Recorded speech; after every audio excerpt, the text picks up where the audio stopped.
Hello again, everybody. This is Craig Evans of Autism Hangout, and thank you for tuning into this Autism Hangout special report. You know, life with somebody on the spectrum could best be described as an adventure. And like any good adventure, there are highs as well as lows. And when neurotypical meets up with Asperger's in marriage, there's an equal opportunity for miscommunication or intimacy. And today's autism expert has actually written a book to help increase the opportunities for positive communications and understanding. So Autism Hangout, please welcome author Louise Weston. Louise, welcome to Autism Hangout. Hi Craig, thanks for having me. It's my pleasure. You have just finished an excellent book published by Jessica Kingsley that is called Connecting with Your Asperger Partner, Negotiating the Maze of Intimacy. And it's a very positive, upbeat book. Oh, one more thing before we actually get into the discussion. You had the forethought of actually having somebody like Tony Atwood, Dr. Tony Atwood, write your foreword. And there's one thing, there's a quote I'd like to take out of that foreword because I think he does a marvelous job of setting up your book for what it actually does. Louise Weston has written Connecting with Your Asperger Partner as a relationship manual to enable both partners to understand each other's expectations and perspective, and provide advice on how to connect successfully from conversation to intimacy. I know that couples will have many eureka moments in terms of explanations of thoughts and experiences, and that many relationships will be repaired and enhanced by incorporating her advice. Congratulations on a well-written book. Thank you. All right, let's start with some background. Tell us a little bit about how you got involved in this aspect of writing about autism.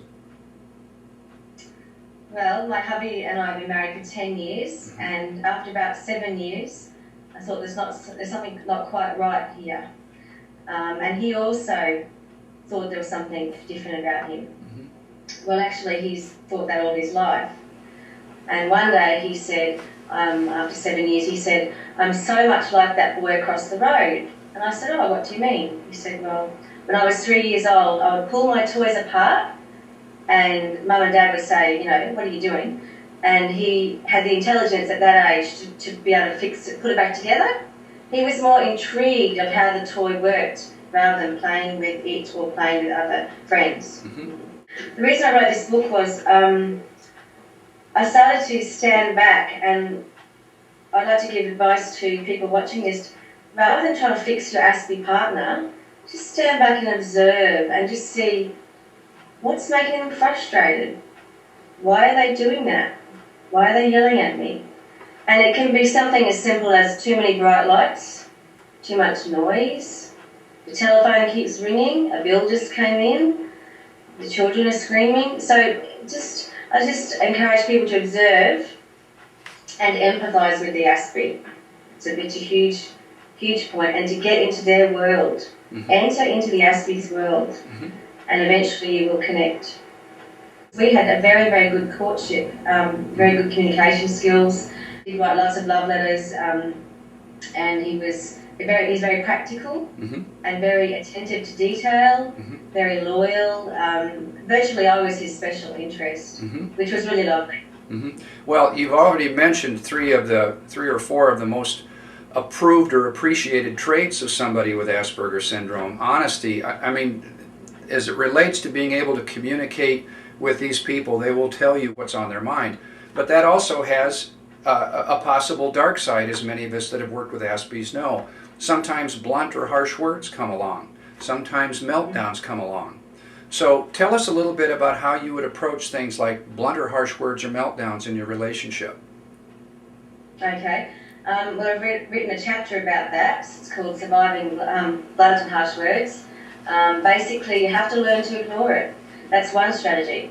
And that's hard because I've heard of a lot of couples that just, the antique partner just yells back at the Asperger. That doesn't work. You need to just, the person needs to walk away and get their own self-esteem, know that they are a valuable person, work on their self-identity. My favourite chapter is Regaining Your Identity. A lot of people, in any relationship, really not just necessarily an Asperger relationship, get so caught up in marriage and fixing the other person, and you don't meet my needs and I don't meet your needs. And it shouldn't be about that. It should be complementing each other. One person has an identity and the other person has an identity. And it's about chapter 10 is about regaining your identity. Go and find out what makes you tick and encourage your Asperger partner to do the same thing. I mean, I'm not saying that Asperger's goes away, it doesn't, but there is a way of coping with it and accepting the person for who they are. Their brain is wired a different way to your brain. So you have to work together with your partner, work out your own strategies, together as a couple. A lot of what's in your book was not only based on your marriage, but was based on the marriages of other people where the relationship is a neurotypical with somebody with Asperger's. And you preserve the anonymity throughout this book. But the point is that there's a cumulative resource in your book of experience of many different couples. Could you talk a little bit about some of your key learnings or some of your key advice that you'd offer?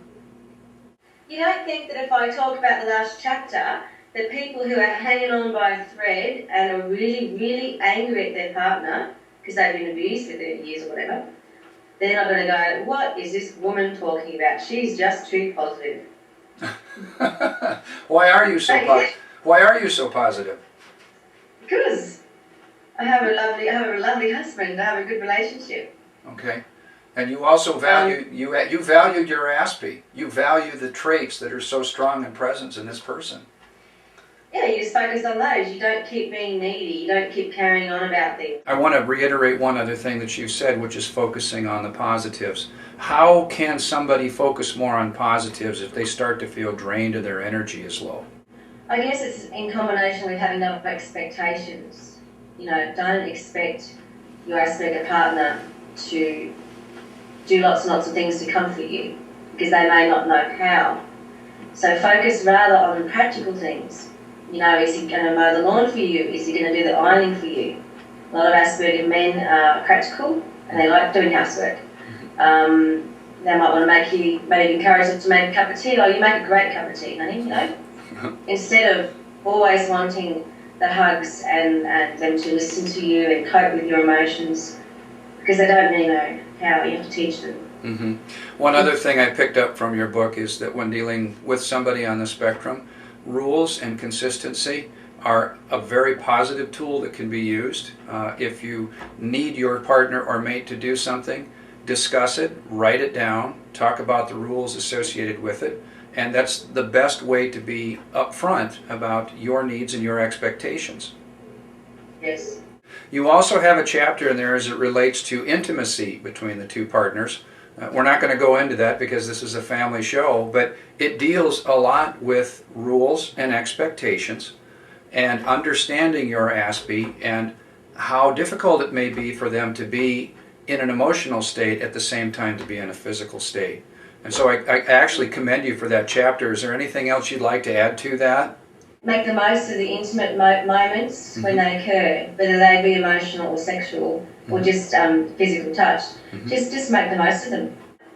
Craig, a lot of people might not like to hear this.